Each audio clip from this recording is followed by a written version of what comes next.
Halo, Assalamualaikum teman-teman. Ya, ketemu lagi ya di obrolan kita. Dan edisi kali ini kita akan membahas tentang apa sih implikasi dari bahwa kita ini adalah makhluk hologram, terutama yang dihubungkan dengan LOA, ya, Law of Attraction. Jadi, eh, edisi kali ini saya beri judul antara LOA, The Field, dan makhluk hologram. Nah, kan kita kemarin sudah obrolin ya di episode-episode sebelumnya bahwa kita ini sebenarnya adalah makhluk hologram yang hidup di semesta hologram berdasarkan teori dari fisikawan teoritis Gerard Hof dan Leonard Susskind.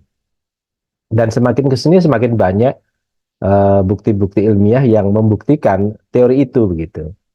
Terlepas benar tidaknya, kita di dunia timur sudah terbiasa mengatakan bahwa kita ini hanya wayang yang dimainkan oleh dalang.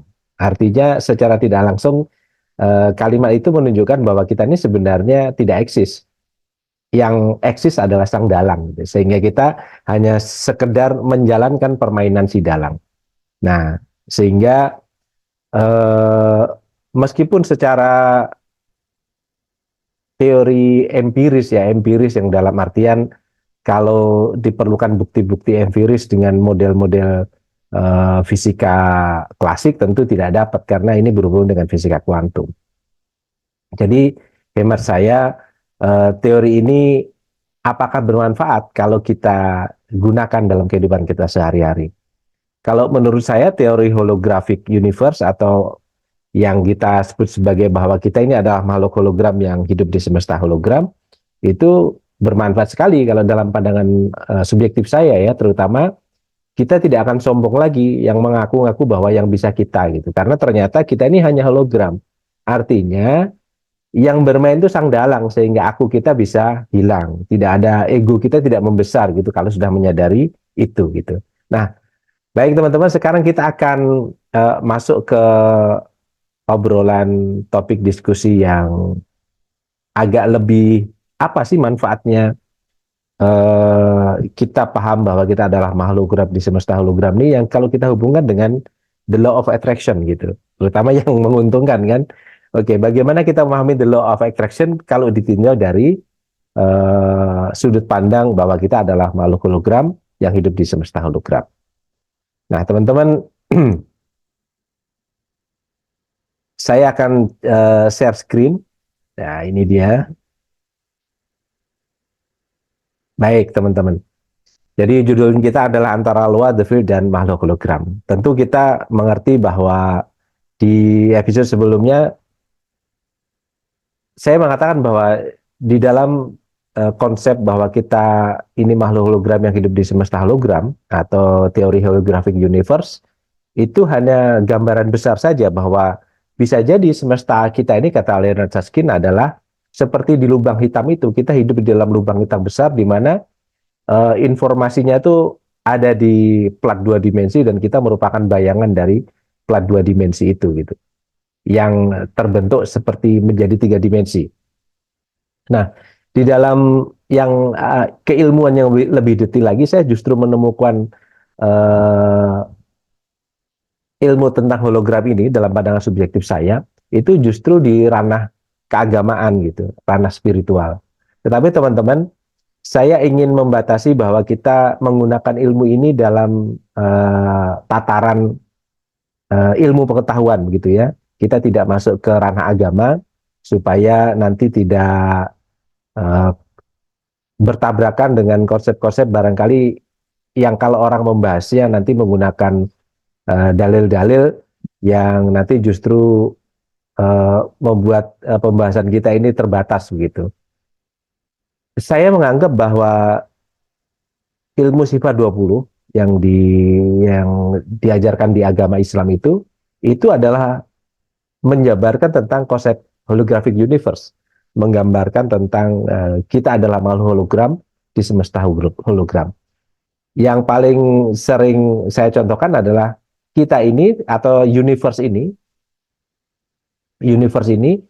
merupakan hologram dari uh, satu kekuatan yang maha cerdas tak terbatas menurut Max Planck yang kita sebut sebagai Tuhan, di mana sifat-sifatnya atau karakternya itu terpancar di kehidupan kita sehari-hari sebagai makhluk hologram.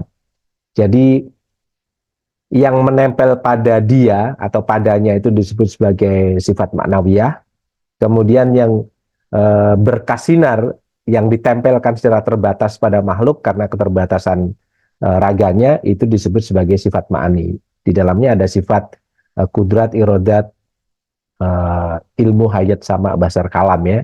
Kalau di dalam bahasa agramanya itu kuasa melakukan, berkehendak bebas, eh, berilmu gitu kan, hidup, kudrat, irodat, ilmu, hayat, sama, mendengar, basar, melihat, dan kalam. Kalam itu kemampuan berkomunikasi. Nah, kemampuan kita ini yang terutama berhubungan dengan kuasa melakukan, berkehendak bebas, hidup, mendengar, melihat, dan kemampuan kita berkomunikasi sebenarnya adalah hologram dari padanya gitu, dari dia gitu.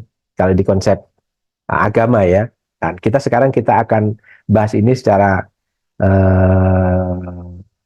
ilmu pengetahuan ya, secara saintifik untuk menjelaskan lebih detail bagaimana konsep holographic universe yang dipaparkan oleh Leonard Susskind dan Gerard Hoof tadi itu. Nah, dengan demikian maka kita akan berfokus pada bagian sebelah kiri the field. Kemarin di episode sebelumnya juga saya sudah jelaskan bahwa eh, di tataran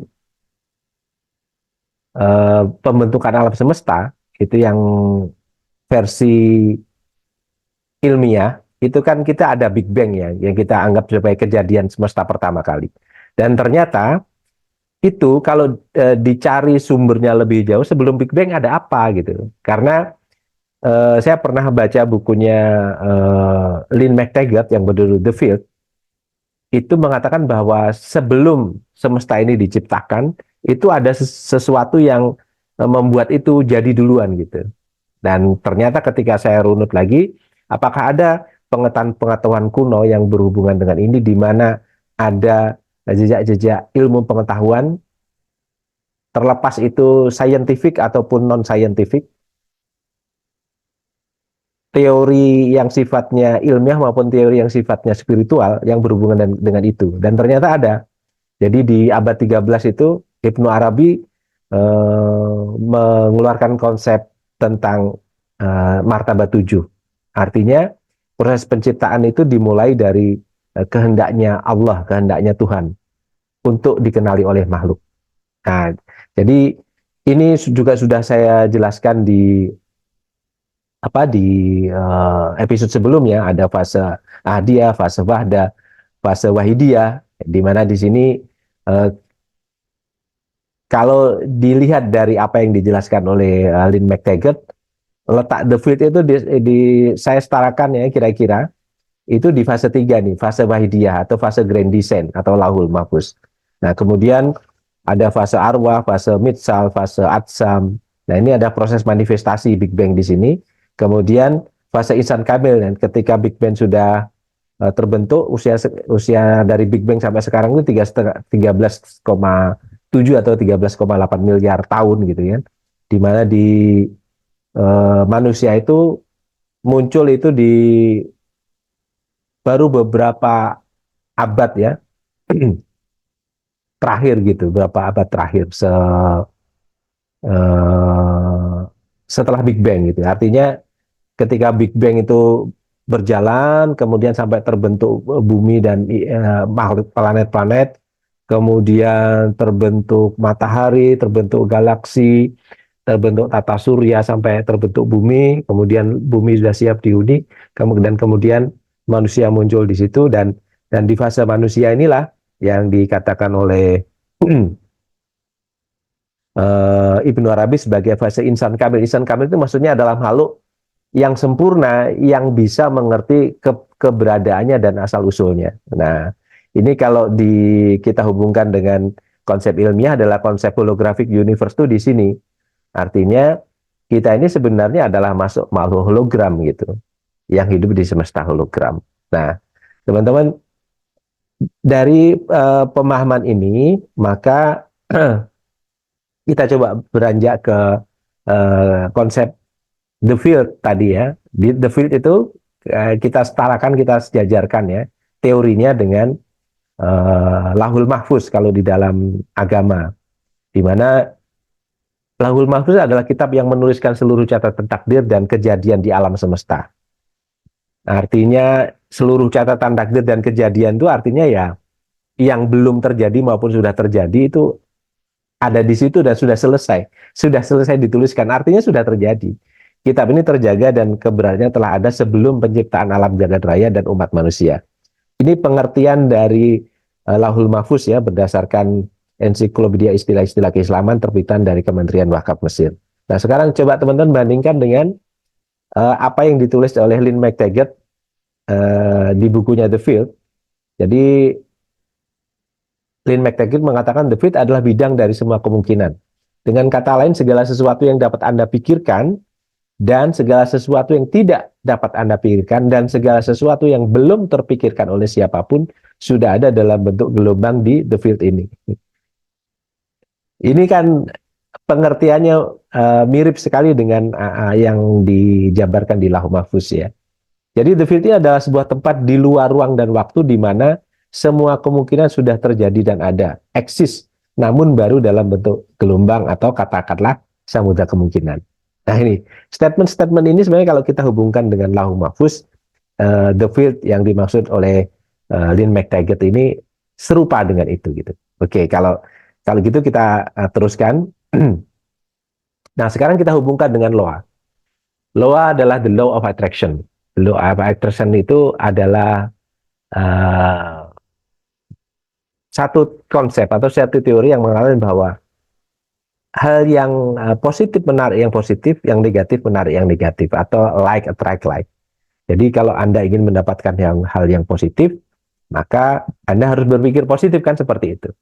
Nah ini kemudian dipakai untuk menarik apa yang kita inginkan dalam konsep the law of attraction. Nah di dalam law sendiri itu umumnya ada 3 tahapan, yaitu ask, believe, dan receive.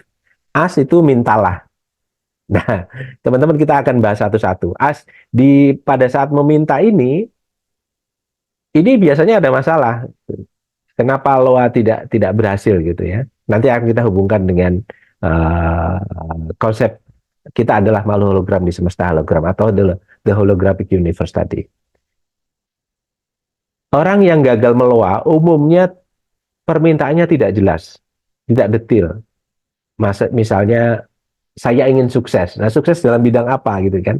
Nah, itu harus jelas gitu. Supaya apa? Supaya yang di Lauhul Mahfuz atau di the field tadi itu jelas ininya.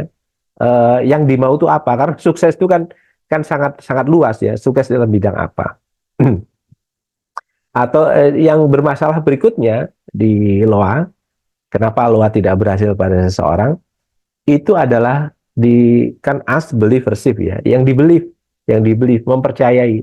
Ini masalah besar. Kenapa masalah besar?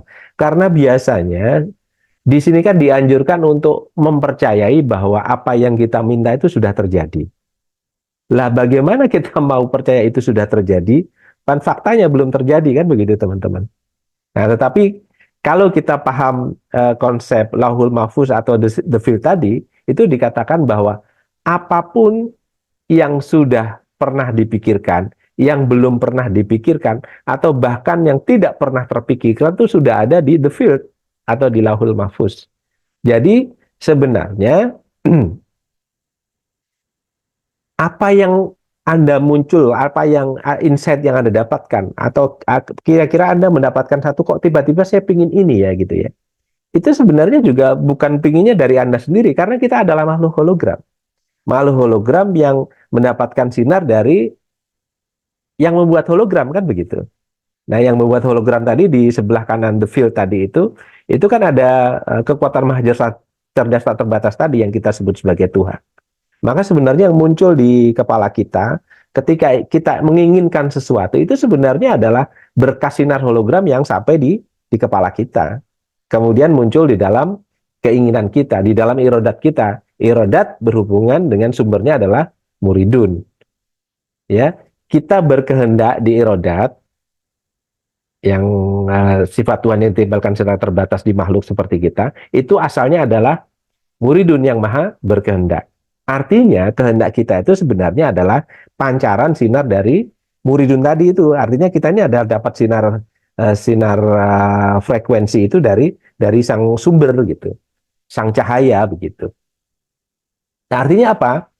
Kalau informasi itu datangnya dari sang cahaya sampai ke kita, maka apa yang muncul di kepala kita tentang keinginan kita itu sudah ada di Lauhul Mahfuz atau di The Field itu tadi. Nah, kan begitu teman-teman ya. Nah, yang sering menjadi masalah itu karena kita tidak tidak punya kemampuan untuk membayangkan itu, tidak yakin bahwa itu akan jadi, maka di proses belief ini itu kita bingung bagaimana seolah itu sudah terjadi. Padahal kalau kita mengacu pada konsep ini di Lahul Mahfuz atau di The Field tadi itu memang sudah terjadi, sudah selesai dibuat di sana. Apapun yang Anda inginkan itu sudah terjadi dan ada di sana kan begitu. Nah, kemudian di receive. Receive itu sering gagal. Receive itu kan menerima ya, sering gagal karena proses belief yang gagal itu tadi, teman-teman. Jadi kalau saya ulang sekali lagi ya, teman-teman ya. Ini kan prosesnya begini. Jadi ada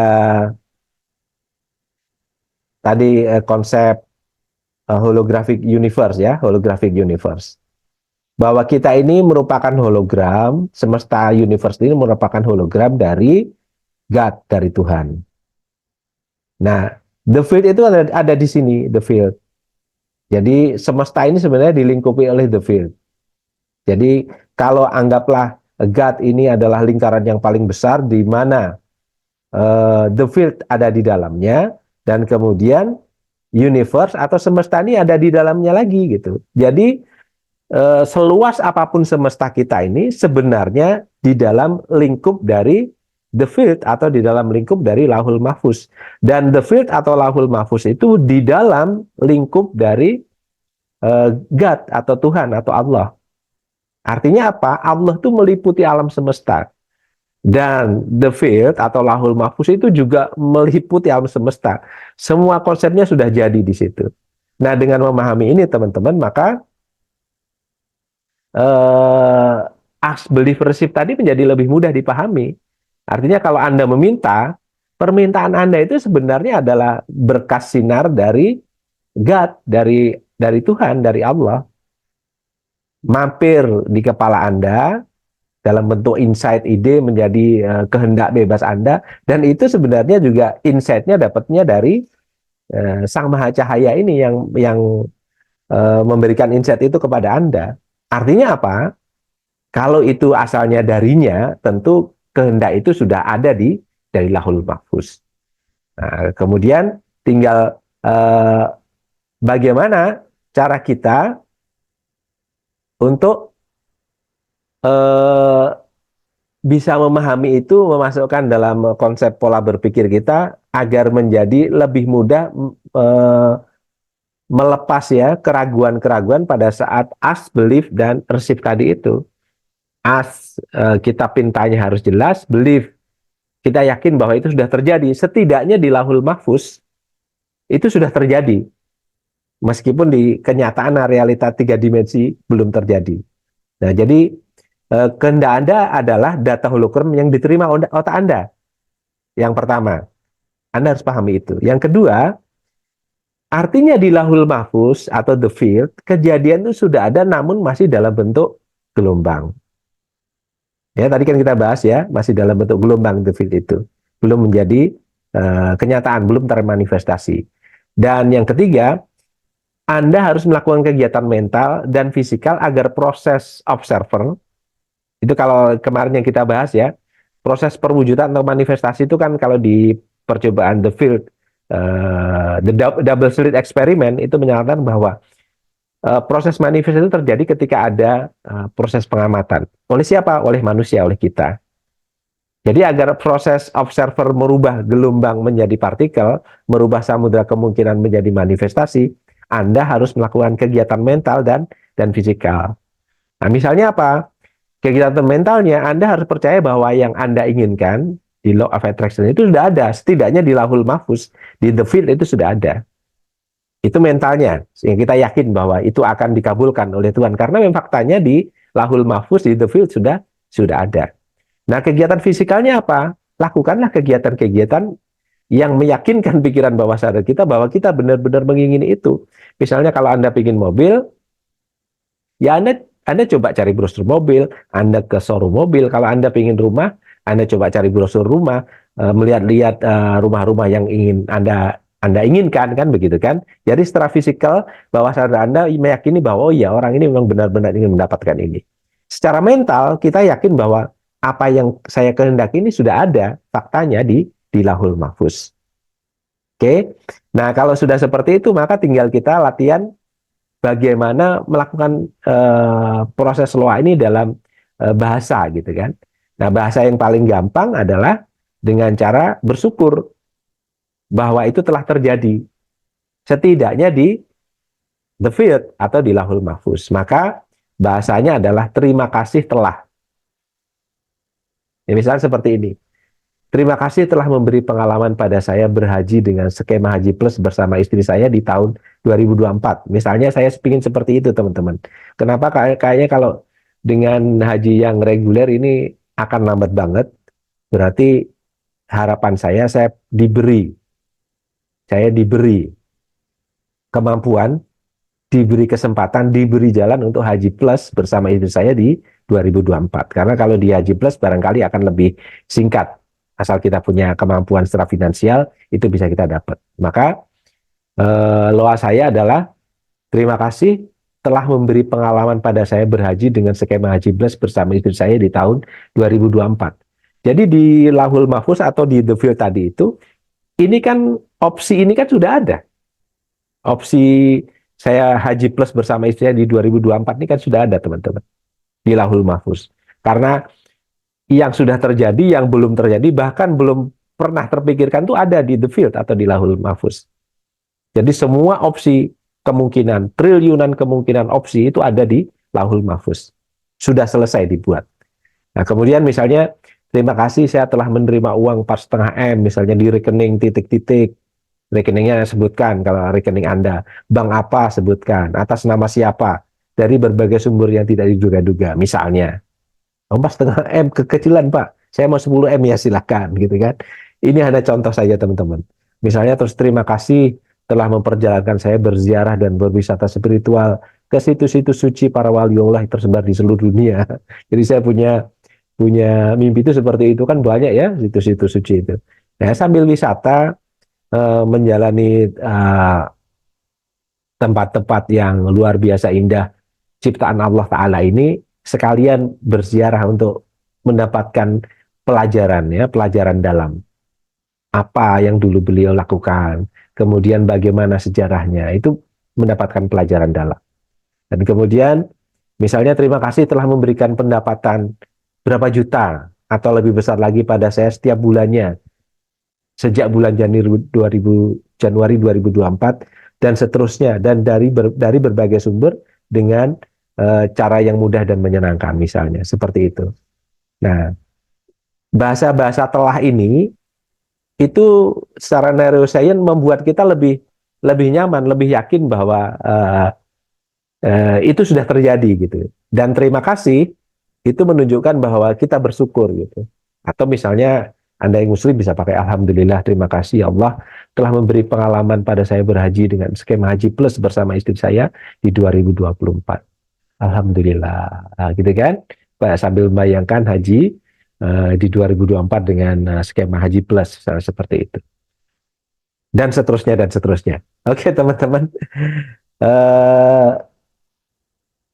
Saya rasa sampai di sini dulu ya pembahasan kita tentang menghubungkan loa dengan konsep the field dan holographic universe, atau menghubungkan loa dengan konsep lauhul mahfuz dan bahwa kita adalah makhluk hologram yang hidup di semesta hologram. Mudah-mudahan menjadi tambahan pengetahuan teman-teman di pengetahuan ilmu pemberdayaan diri teman-teman, di database ilmu pemberdayaan diri teman-teman yang sudah teman-teman dapatkan dari sumber manapun. Dan Teman-teman, saya menggunakan eh, sumber ilmu-ilmu dari fisika klasik, fisika kuantum, dan spiritual ini murni saya ambil secara untuk keperluan pemberdayaan diri ya, sehingga eh, ini saya lihat secara keilmuan gitu, secara keilmuan yang berhubungan dengan pemberdayaan diri. Dan kalau ada yang menyenggol-nyenggol ke spiritual, keagamaan, itu hanya persepsi saya karena saya mempersepsikan itu secara subjektif. Dan bukankah kita adalah makhluk persepsi? Karena faktanya kita sudah belajar bahwa otak kita itu sudah menerima informasi 7 detik sebelum yang kita alami. Sehingga yang kita alami sekarang adalah mempersepsi kejadian yang sedang kita jalani. Nah, persepsi yang positif akan menghasilkan hasil akhir yang positif, dan persepsi negatif akan menghasilkan hasil akhir yang negatif. Rumusnya seperti itu. Meskipun pada kenyataannya tetap kita kembalikan padanya karena ada sifat jaiznya Allah Ta'ala. Sifat jaiz itu adalah sifat absolut dari Allah untuk menentukan iya atau tidak di luar hukum-hukum yang sudah ditetapkan oleh Dia, yang sering kita sebut sebagai anomali. Kalau di dalam konteks agama disebut sebagai sifat jaiz. Baik teman-teman, demikian pertemuan kita, mudah-mudahan bermanfaat dan menambah database pengetahuan teman-teman tentang ilmu berjaya. Terima kasih. Assalamualaikum warahmatullahi wabarakatuh.